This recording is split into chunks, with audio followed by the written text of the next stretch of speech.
Olha, nós vamos falar sobre um assunto muito interessante. Convidamos aqui a Roberta Mello, que é psicóloga, e ela vai falar sobre o impacto de excesso, gente, de informação na nossa saúde mental, para que a gente não se torne pessoas adoecidas.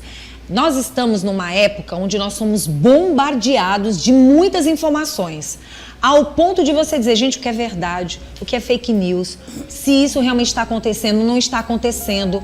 Às vezes, você se torna um mentiroso da história, quando na verdade você não tinha nada a ver com isso. Você até faz 1, 2, 3, 4 pesquisas e parece que o assunto é o mesmo.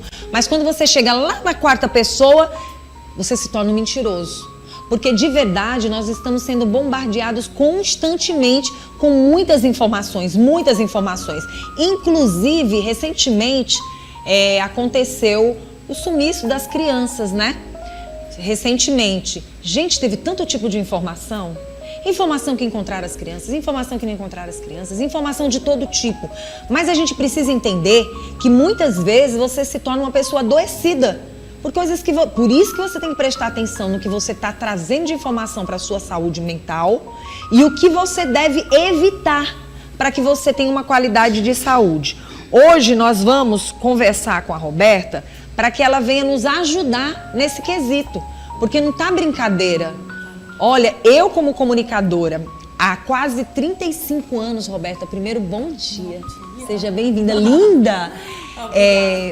Eu, como uma profissional da comunicação, há 35 anos, praticamente, eu fico chocada com tanta informação, porque isso se torna, até para nós comunicadores, algo assim, triste muitas vezes. Porque assim, quando você leva a sério o que você faz, quando você se preocupa com a credibilidade, quando você é uma pessoa que se preocupa com a excelência da informação, a gente fica imaginando, meu Deus, parece que todo mundo quis se tornar comunicador e, na verdade, é tanta informação que a gente não sabe o que é verdade, o que não é verdade, o que é bom, o que não é.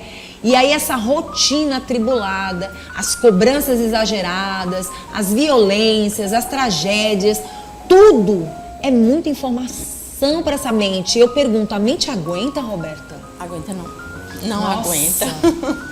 Esse é um ponto bem importante, Vanusa, que você traz. Por quê? Uma coisa é o que é fato, outra coisa é o que é opinião. Sim. Né? E as pessoas não sabem diferenciar, então tudo vira informação. Mas não é tudo informação, né? Daí é que a gente vai se perdendo. Então, assim, a gente precisa ter esse cuidado, né? De reconhecer a fonte, de averiguar o fato.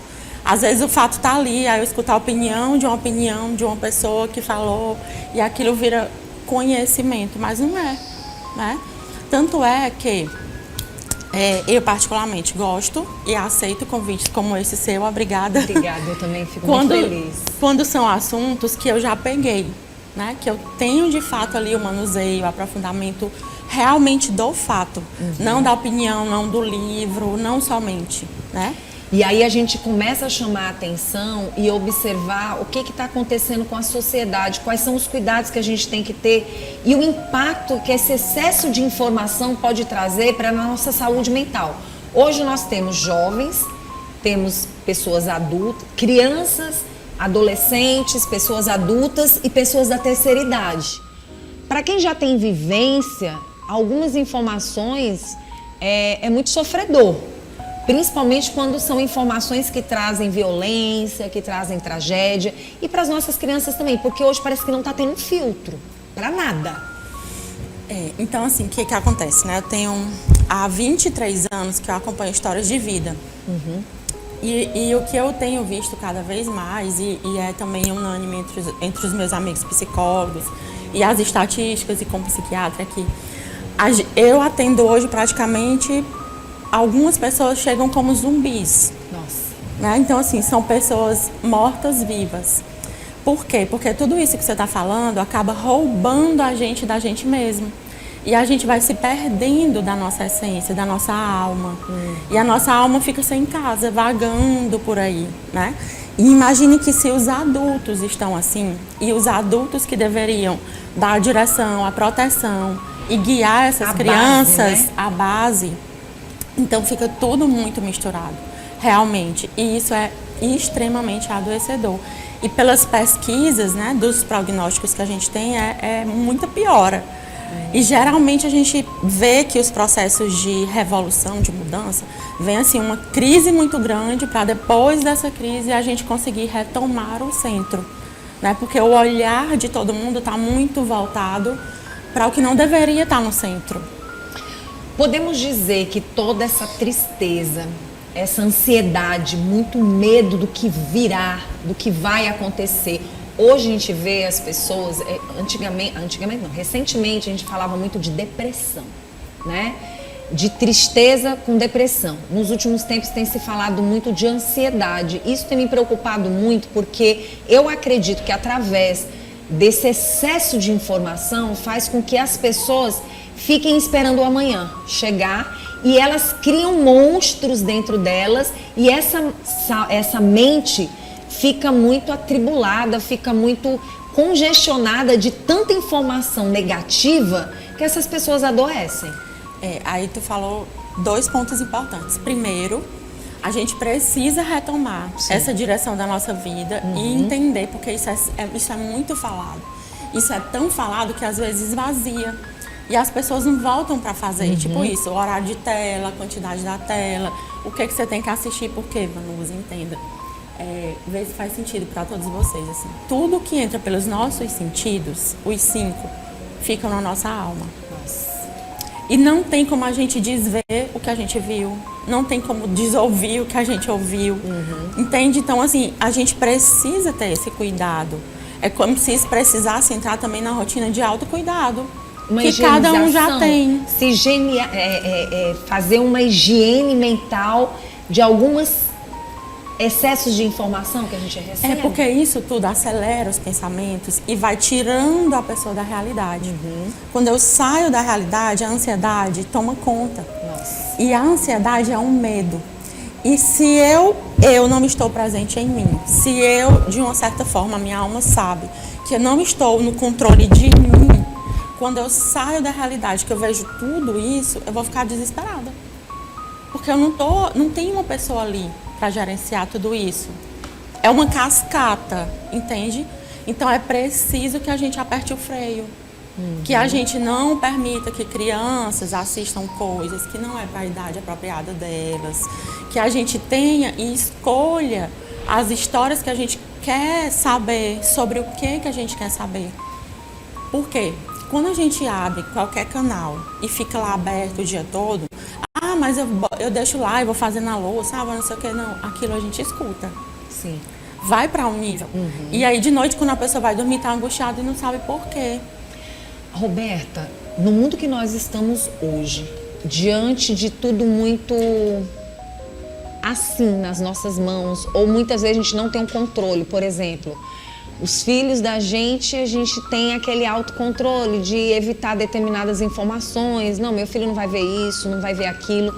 Mas no mundo que nós estamos vivendo hoje, como a gente pode se prevenir de tudo isso, sendo que muitas vezes o teu filho está lá na escola com informações que você não vai conseguir colocar ele, talvez, no comportamento que você consegue dentro de casa. Porque às vezes aquela outra criança, a mãe ou o pai já não tem aquele cuidado, já não se preocupa com o excesso de informação que aquela criança muitas vezes tem e aquela criança vai passar para outras crianças. Como é que a gente pode ajudar nossos filhos diante desta situação? Eita, é complicado.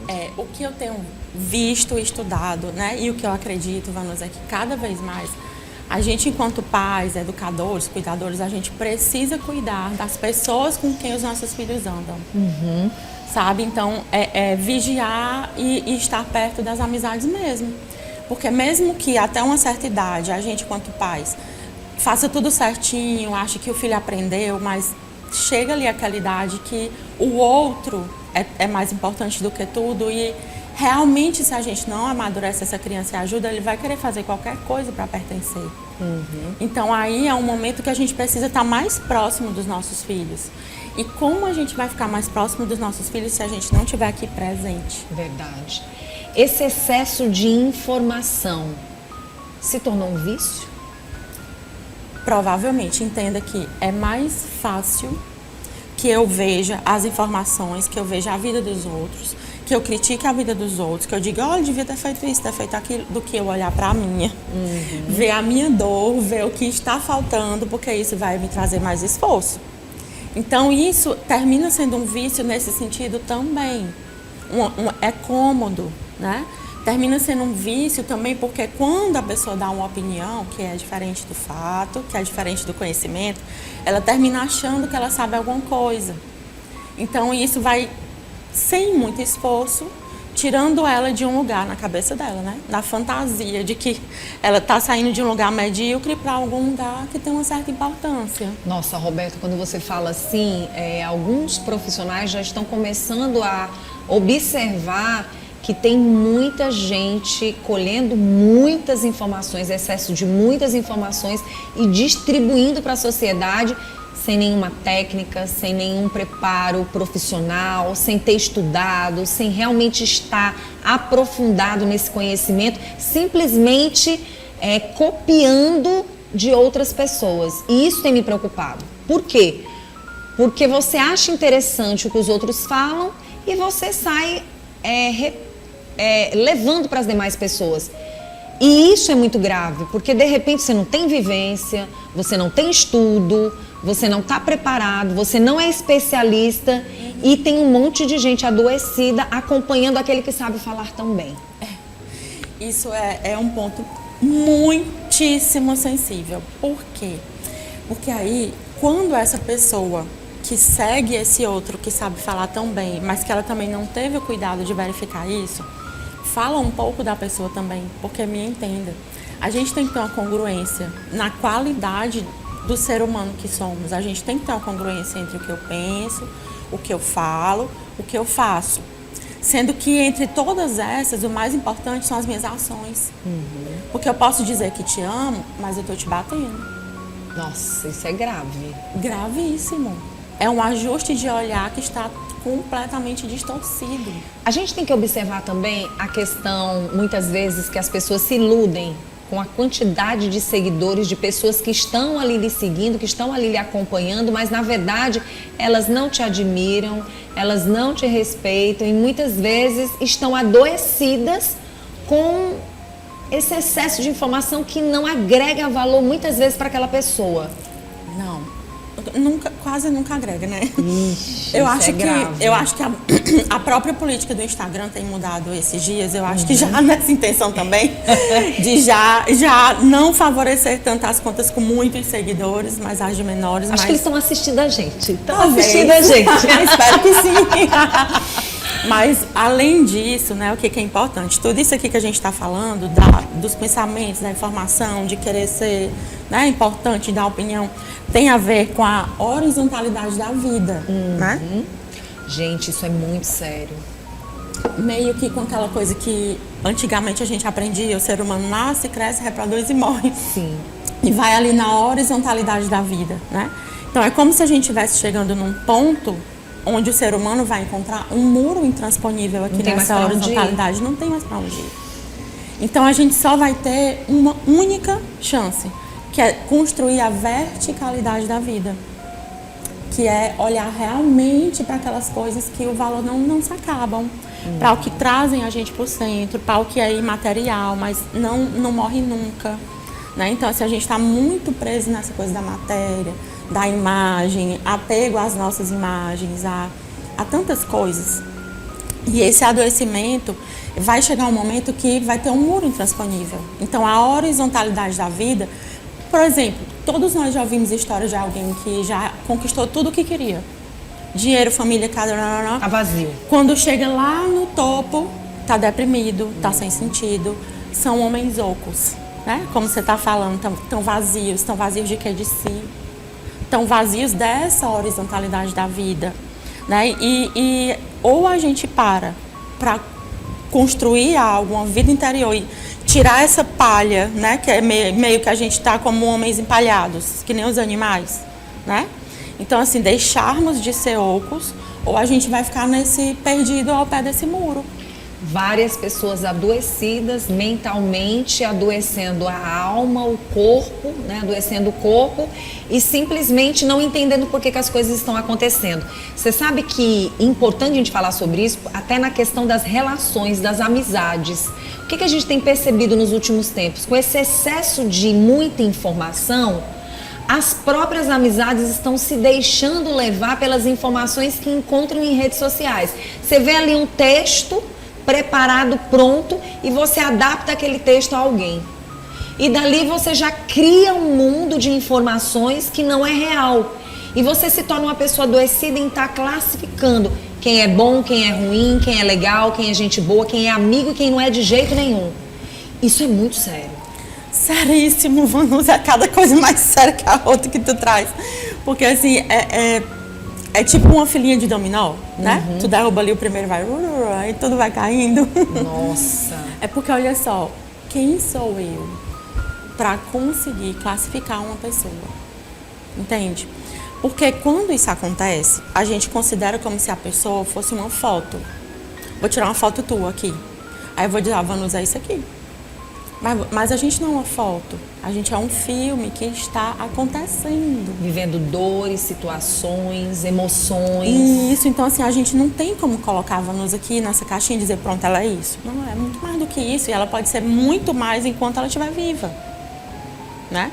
Por isso que a gente realmente só sabe, só consegue fechar e dizer, bom, a Vanusa foi essa pessoa, a Roberta foi essa pessoa, quando a gente morre. Porque quando a gente morre, a gente não tem mais a possibilidade de mudar enquanto ser esse ser humano, né? Mas até lá, a gente não é uma foto. Então, uma ação que você me fez em um dia, que pode ter sido terrível, que me magoou, a gente conversa, e você pode não fazer de novo. E a partir dessa dificuldade, inclusive, a gente pode até se aproximar mais. Porque as conversas difíceis, elas salvam relações. Elas salvam vidas. E é o que a gente mais foge. Nossa. Eu passaria o dia inteiro conversando com você sobre esse assunto maravilhoso e, ao mesmo tempo, eu queria que você deixasse uma mensagem para as pessoas que estão consumindo demais esse excesso de informação, de uma certa forma, para abrir os olhos de quem está assistindo o nosso programa. É urgente mesmo que a gente pare para se encontrar com a gente mesmo. Que a gente tenha momentos de presença, de conversa e de escuta com a gente mesmo, em algum silêncio, de alguma forma. Tem gente que faz isso meditando, orando, escrevendo, diante da natureza, não importa. Mas a gente precisa se resgatar, porque a gente tem muitos estímulos e num piscar de olhos a gente se despeça disso, que é o que realmente importa e é o que faz a gente poder realizar coisas, deixar legados, crescer enquanto ser humano. Né? Não só de altura, de estatura, mas crescer nessa qualidade do ser humano. Evitar tantos excessos, né? Principalmente do que se torna negativo e que a mente ama. Sim. Né? Aí é uma briga constante que a gente tem que ter com a gente, né? Verdade. Porque a nossa vontade, se ela não for educada, ela é como as crianças. Ela só vai querer brincar, ter prazer, não ter hora para nada. Então a gente precisa, assim como a gente educa as crianças, é educar a nossa vontade. Disciplinar nossa saúde mental, né? Com certeza. Para ter mais saúde. Roberto, amei conversar com você. Quero você mais vezes aqui no nosso programa, no nosso Bom Dia. Deixa teu Instagram para quem está assistindo. Sim, meu Instagram é @RobertaMeloPsicóloga. Lá tem alguns vídeos, né, também sobre esse tema. Vocês podem aprofundar um pouquinho mais por lá. Obrigada. E por alguns cursos também que eu dou. Muito bom. Pois a gente quer você mais vezes aqui, tá? À disposição. Tudo de bom.